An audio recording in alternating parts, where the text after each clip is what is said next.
So the sacrifice that you make as a homeschool mom is it's a pretty big sacrifice because there's lots of other things you can do with your time and for your family, as in working outside of the home, bringing in another income.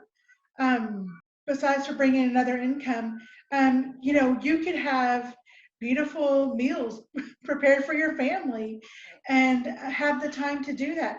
Have the time to invest in your own mental health and well-being, but you have chosen to invest in your children as well. And you can never, never, never, never, and let me say that one more time, never go wrong when you invest in your children. You don't always see the paybacks right away. Sometimes it takes a few years. And, I think Judy said it earlier, whenever the kids get about 25, they're like, oh, now I know what you're talking about. My mom and dad were right.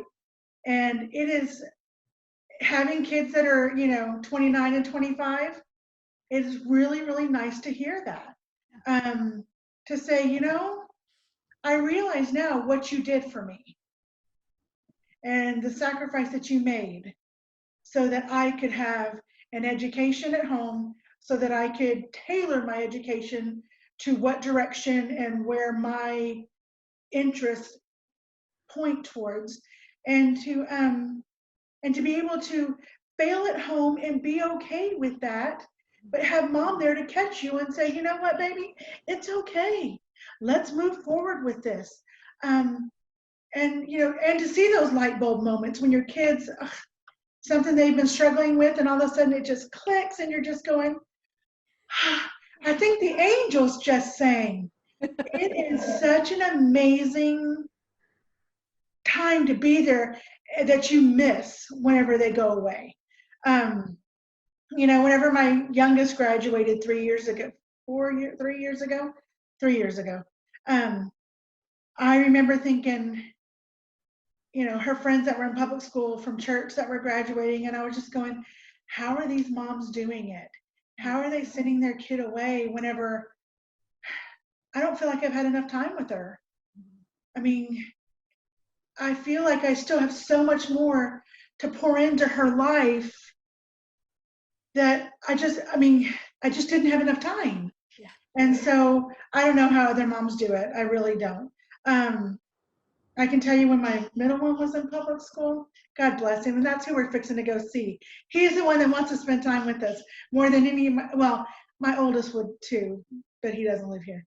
So, but anyway, he whenever he left for college and was like getting that age, and I was like, praise God, hallelujah, get out. I'm done with you. I'm so ready. And I think that's why God does that with those teenage years. And you kind of like are a little bit going, kid, one day I'm going to knock you to next week. And to make that separation just a little bit easier on mama's heart. Because let me tell you, when you see them walk out that door, you're really just going, wait, come back, I need you still. We're not done. I'm not done with you.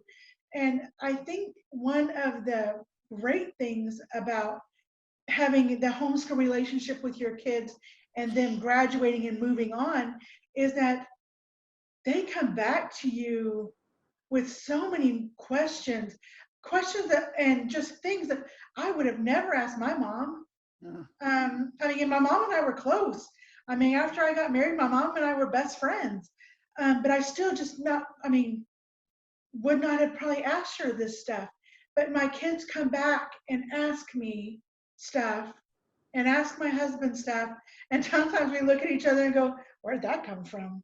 I don't know. But I think it's that relationship that you've built with them over these years, and that foundation of mom and dad are here for you. We're doing everything we can. We're doing what we feel is best for you at this moment in time and history in your life. And knowing that they have you in their corner, I think that just makes your relationship as they get older so much better. And you never know what their life's going to be like once they leave your home. And I would love to be able to tell you that all of my kids still hold true to every value that my husband and I tried to instill in them? They don't. And it hurts. It stabs. And it feels like sometimes the knife just twists a little bit more when they say something else and you're just going, oh shoot, was it all worth it? But then the next week they call you and they're like, Mom, I just wanted to ask you about this because this is going on and I just don't know what to do about it. And you're going, okay, yes, it was worth it. You know, so, you know, I felt like whenever I was trying to homeschool that the people that I listened to back then painted homeschool as such a bed of roses. I mean, it's all tiptoeing through the tulips. We're all going to sing Kumbaya. We're all going to love each other forever. And your kids are going to get along perfectly. You're never going to fight. And that's not true. That is a lie, a flat out lie. Your kids will fight. You're not going to be tiptoeing through the tulips. Sometimes you're going to be tiptoeing through the sticker burrs. And it is a sacrifice that you make for your kids, but it is so, so worth it. To have my 29-year-old call me 3 times a day. He calls me on his way to work because he's got a 40-minute commute. Excuse me. He lives in Sacramento, California. So he's got about a 40-minute commute. So he calls me on the way to work. Sometimes he calls me on lunch. And then he calls me on his way home from work. And so I can set my clock. I mean, I'm usually like, because he's 2 hours behind us. Yeah, I'm 2 hours ahead of him. So whenever at 6:30, I'm going, crud, I haven't started dinner. Matthew's going to call me in 5 minutes. Do I start or do I wait? But I can count on it like clockwork. The only day he doesn't usually call is Fridays.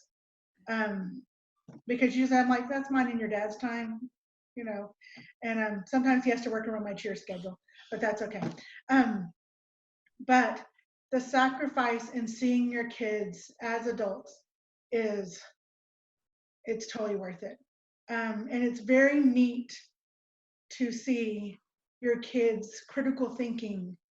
And even when it's, in my opinion, not always logical thinking, but sometimes it's, you know, but those critical thinking skills, and you can see how they got to where they're going, even if you don't agree with it, because some, you know, the state of the world right now, I don't always agree with everything that my middle son and my daughter say. They're never going to see this, so I can say that. You know, that's okay, and we can have discussions about it. And hard thing is that, you know, we did put my daughter in speech and debate. Uh-oh. And you know, now she's got skills. We always told her, you know, I think the leader at the time said, you know, this is not for you to debate your parents. But now that she's out of my house and 21 years old, she's like, let's talk about this, Mom. And she's got her points down. She's got her research down. And I'm like, are you sure you didn't want to go to law school? Right. Because, yep. Gosh, you can argue, and you almost make me want to go, well, everything you're saying is logical. I understand where you're getting at, but spiritually, I don't agree with you. You know, and it's just such a crazy thing, but it's also a beautiful thing. So the sacrifice of extra money for your family, the sacrifice of time, you know, that you have to yourself or with your friends or even with your husband. Or having to go to Grand Canyon, a big hole in the ground, because it's an experience that your children should experience. Yes. And you didn't really want to go. Yes. Yes. All these things, it's stuff that your kids will talk about. I mean, when we get all of us together, it's fun to sit there and listen to our kids go, oh, remember when Mom made us do this? Well, you know, and they're laughing at me at my expense. But I'm like, yeah, I remember making you do that in school. And guess what? You learned something too, buddy. So exactly. You know, you can laugh all you want, but joke's on you. Yeah, so the sacrifice is definitely worth it. Yeah. And saying that is, you know, I would do it. there are definitely parts of homeschooling I would do again, and there's other parts that I would tweak and change. And, and maybe I would do things differently to make our homeschool experience a little better than what it was. And part of that is I would probably not take on leadership roles in everything that I did. So, because I didn't think I got stuck in the level of AHG I'm at now. Thanks, Judy. Judy did it to you? Yeah. Judy did it to me. Yeah, I took over one of her parts of her roles. And then suddenly I went from being a merchandise coordinator and just buying all of the stuff that was needed to explorer leader. And then from explorer leader, vice coordinator. And I'm like, wait a minute. Yes. How did this even happen? Oh, I know how it happened, because I've worked with Judy since our girls were in first grade together. And I went from being I don't know what we called it, the pastoral board person. Shepherd. Huh? The shepherd. Troop shepherd. And then I moved up You think that's an easy role, but no. Yeah. Then I moved to something else, and then our coordinator left, and Judy was like, I will be your vice coordinator if you will be the coordinator. Yeah. Okay. Yeah. Yeah. Yeah. So, so I know how Judy operates. Yeah. But in all seriousness, all those things. She's a homeschool mom puppet master. Of course, that's how Stacey's on here today. But yes, that's exactly how I got here today too. I'm not afraid to make an ask of myself. I really am not. Well, but it's important, and it's an important part of the homeschool journey, because we do have to step up and fulfill these roles, or what we're trying to have our kids be able to participate in isn't going to be there. Right. Yeah. And that's my whole reason for still continuing to volunteer for certain parts of the homeschool stuff, and to come do stuff like this and to take my time to do this, is because it was an important part of my life, an important part of my children's life. And right now none of my kids have kids, so right now they're like, I don't think I'd homeschool. And okay, fine. We'll see. Because I didn't think I would homeschool either. Yeah. So we'll see. We'll see once you're kissing your little angel goodbye at 5 years old. So we'll talk about it then. But anyway, 4 too. it is it's just something that has been, it's been such a huge part of my life and a huge part of my children's life. And I really, really wanted to make it the best experience that we could have, the best memories that we could have. And so whenever I saw little holes here and there, I tried to go fill it. And I was kind of a puppet master too, because when my husband took on the chairman position, Host only had Christmas play and spring drama. Actually, spring drama wasn't a part of Host at that point. And so I went and I was like, so Judy, you know how to do tech stuff. And so Judy's like, okay. And I went to this other person and said, you know how to do this. And she's like, yeah. Like, would you like to join the board? Yep. So we can get some fun stuff for our kids. Came and recruited.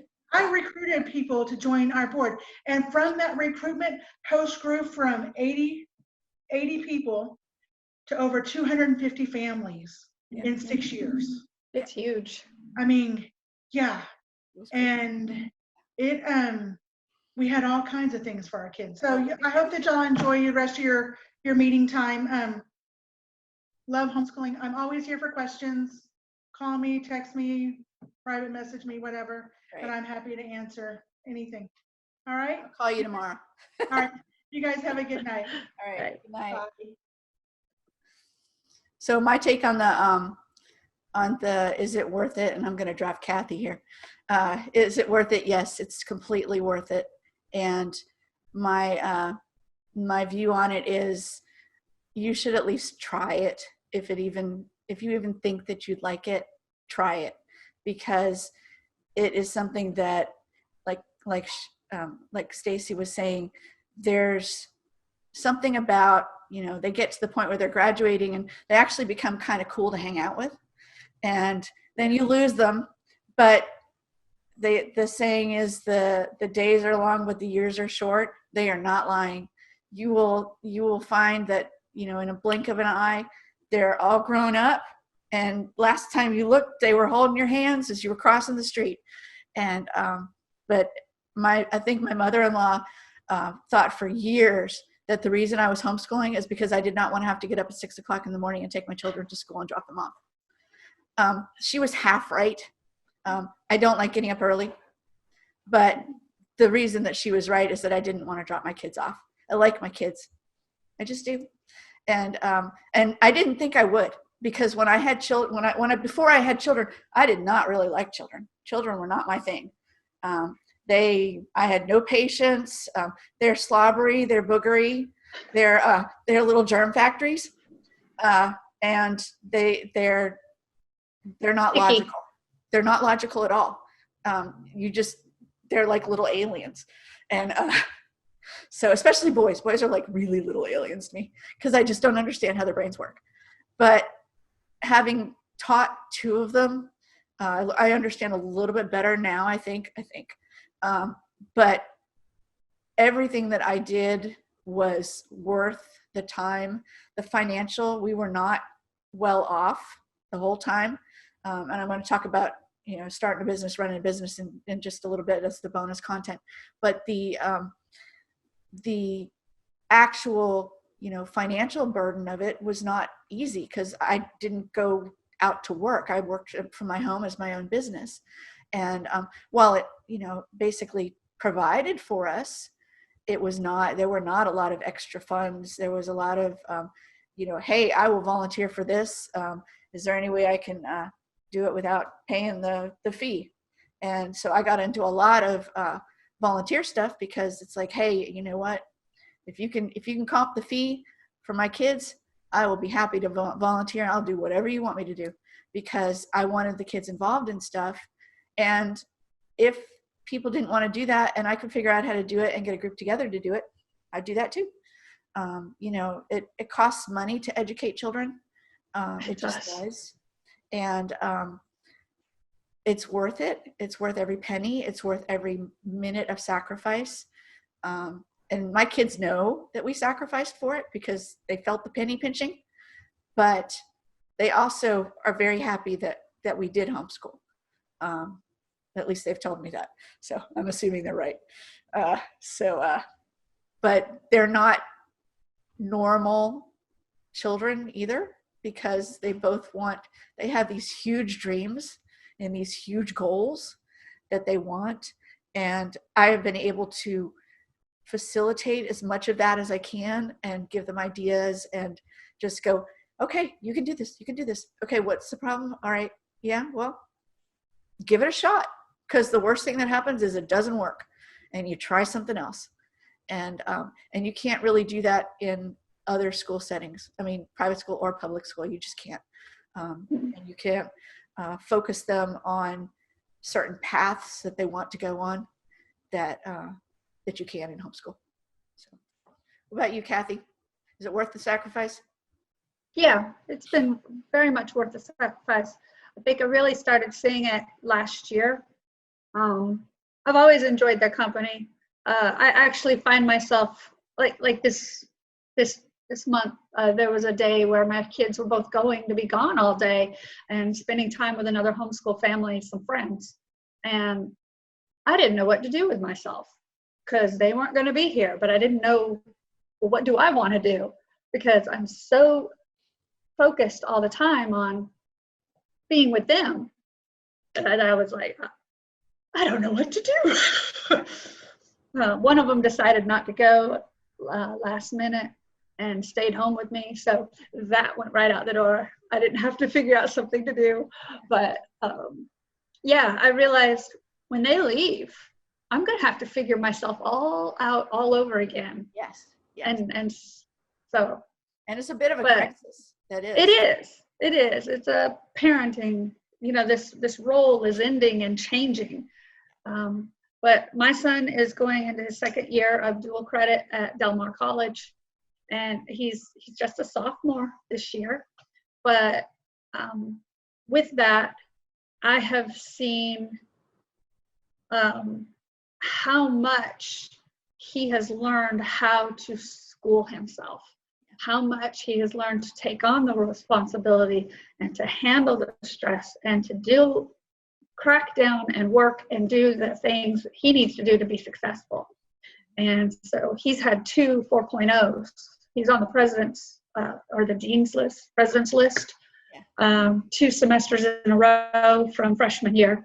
And he doesn't want to not be on that list. He has this drive to do that well.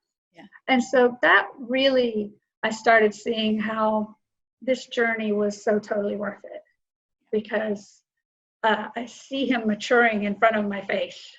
And it's just like, so wait cool. a minute. It's just so cool. When did this happen? He's a young man instead of this child. And only at 15, 14 and 15. Yeah. On the other hand, I still don't want him to learn to drive. I'm trying to wrap my head around the fact that it's time for him to do that. So I'm at that starting to have to let go stage, which is a little disconcerting at times, but I still have a 12-year-old, so I can hold on to her for a little longer. But yeah, they're my best friends. They're my kids, but they're also my best friends. I enjoy doing all the homeschool activities and things that we do. I tease him all the time that I don't like his sport because I don't like getting up early, but yet I still keep getting up early and taking him to go do it because he loves it. When my husband told me, hey, have you ever thought about homeschooling? And I looked at him funny. I'm like, no. If you'd have told me then how much I would have loved it now, I wouldn't have believed me. Yeah, crazy. But I really recommend somebody who's having to try this for the first time that you give it 2 years, not 1. The first year you feel uncertain, unsure, I'm messing up my kid. Can I even do this? I don't think I can do this. One day I'm doing it great, and the next day I feel like it's all falling apart. The first year, don't let that be your judge on whether you can do this, because it's after the first year that you start clicking. It starts feeling more comfortable. You get more confident, and don't do it alone. Get your homeschool friends, get homeschool friends, get homeschool parents, find someone else to talk to. They're going through the exact same thing, or they've already gone through it, and they can help you get over whatever it is that is throwing up a roadblock. Yeah. And I guess the only other thing I would recommend is not every curriculum is made for every child. If your curriculum's not working, don't care how much you spent on it. Get a different one. Yeah. It's worth it to take the stress out of your life. If you're using a curriculum that's not going to reach your kid, find a different curriculum. Because I struggled with that once or twice. Because they're expensive. And, yeah, I mean. And because I was like, I paid all this money for this. I've got to use it. And then I find myself sitting there crying because I don't understand it. So how can I teach this to my child if I can't understand it? And my husband came home that day. It was one of those bad days.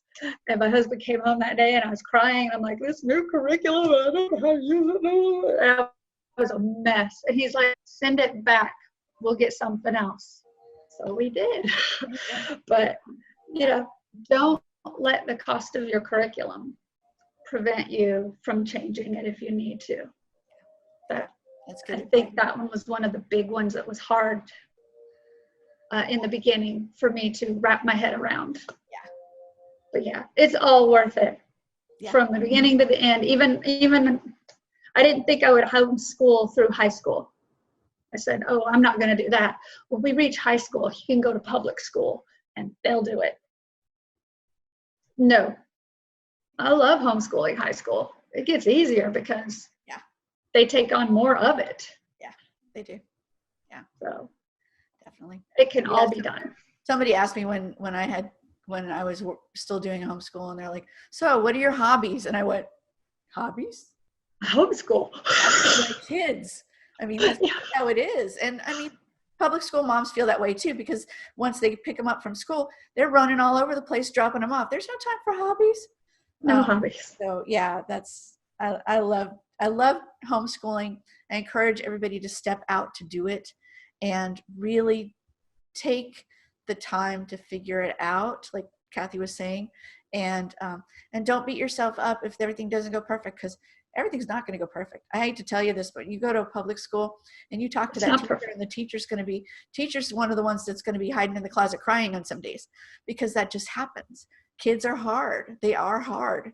And, but you know your kids best. And especially if they have some kind of special need, especially if they need a little bit extra time, they do not get that at a school. They can't. There's just no way for that teacher to give 35 children as much attention as they really require. And if you have the opportunity, if you have the wherewithal and you have the courage to take this on and to school your children, to educate your children, to bring your children up to be good members of society, it is worth any sacrifice. Okay, it's not worth any sacrifice, but most of the sacrifices. Close to any sacrifice. It would be better not to sacrifice a marriage over it. It would be better not to sacrifice your life over it. But it's better also to sacrifice some of your life to bringing up kids that are worth having and that are cool to hang out with once they grow up. And sometimes you just have to do what you have to do, and you have to step out. And I'm glad a lot of parents right now are getting the opportunity to reconsider their education choices for their kids. And maybe, possibly, they will find that homeschooling is for them. And if not, it's okay. It's okay. It's not for everybody. And if your experience with homeschooling is this crisis schooling, do not consider that, because that is not homeschooling. There's honestly no comparison. And you can see the love of the parents, and the speakers that we've had this weekend have been so strongly for this. People are, once they've done homeschooling, they're super advocates of homeschooling. And the thing that bothers me the most in my whole life, the things that I regret the most, are not the things that I did. They were the things that I did not do. The things that sins of omission, the things that I wish I'd have taken that opportunity. I wish I'd have done this. I wish I hadn't have done that. But if I hadn't have done that, I would have done this other thing, and I wish that I had done this other thing. So, if you have the opportunity and you have the confidence and the financial to be able to do it. And the nice thing with homeschooling is, even if you work full time, you can homeschool part-time. You can teach your children how to read at night. They would have to go to someone to take care of them. Maybe you've got a family member that can watch them during the day, or your husband can stay home during the day and he works nights and you work days. I know a lot of families that do that sort of thing too. They're tag teaming, and they do it for a couple of years, and then the kids get old enough that they can stay home by themselves. And once they're old enough to stay home by themselves, honestly, you give them the assignments and they are old enough to also do the assignments. And yes, if they need you, the nice thing is you've got the internet, you've got Zoom, you've got Skype, you've got all these tech things that we didn't used to have. And right. It's so much easier nowadays to homeschool your children than it has ever been. There is so much opportunity out there for online courses. You can put your kids, if you don't want to send them to dual credit, you can put them onto college courses that are free from Yale or MIT. Almost all of the colleges out there have their courses online that you can audit. And it's a college education. You don't have to have it. I do want to finish this off because I don't think we covered this over this weekend. If you are homeschooling, do not go out and get your child to take the GED. Okay, because that causes problems later with perception, and you don't need it. As a homeschooler in Texas, for sure, other cities, I mean, other states probably as well, you are a private school.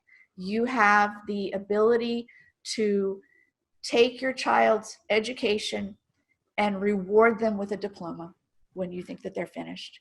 If you don't think that they're finished, keep homeschooling them. Both of my kids have done an extra year after senior year, and one of them, it was kind of a gap year, and one of them we called it a super senior year because I didn't let her graduate until afterwards. But that extra year she spent writing a book, she spent doing a number of other things that were just projects, and it gave her a little bit of maturity, it gave her a little bit of autonomy, and she's written a book. Hello, and she managed to get it on the bestseller list, so that's awesome. But you do not want to go and give them the GED test unless you don't think that they have actually finished school and you're done. I do have a couple friends like that are like, okay, my son, I'm not teaching him anymore. I can't teach him anymore, but he needs to have a graduation, but I do not feel confident enough in his education to reward him with a diploma.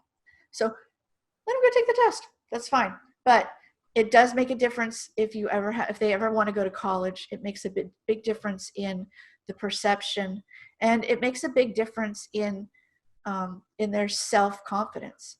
If they have a diploma, and people don't even think about that nowadays because so many people don't drop out from high school anymore. It's, oh, do we have a college diploma? That's one thing. But the high school diploma used to be a really big deal, and in some circles it still is. So do not shortchange your child by not giving him a diploma. The diploma is completely legal. It is binding, and it is something that they've earned. So just don't go out and give them the GED test unless you feel they haven't earned the high school diploma. So that's my last statement on that stuff. And so I promised after this conference that I would do a bonus section on doing on starting a business and running a business while you homeschool.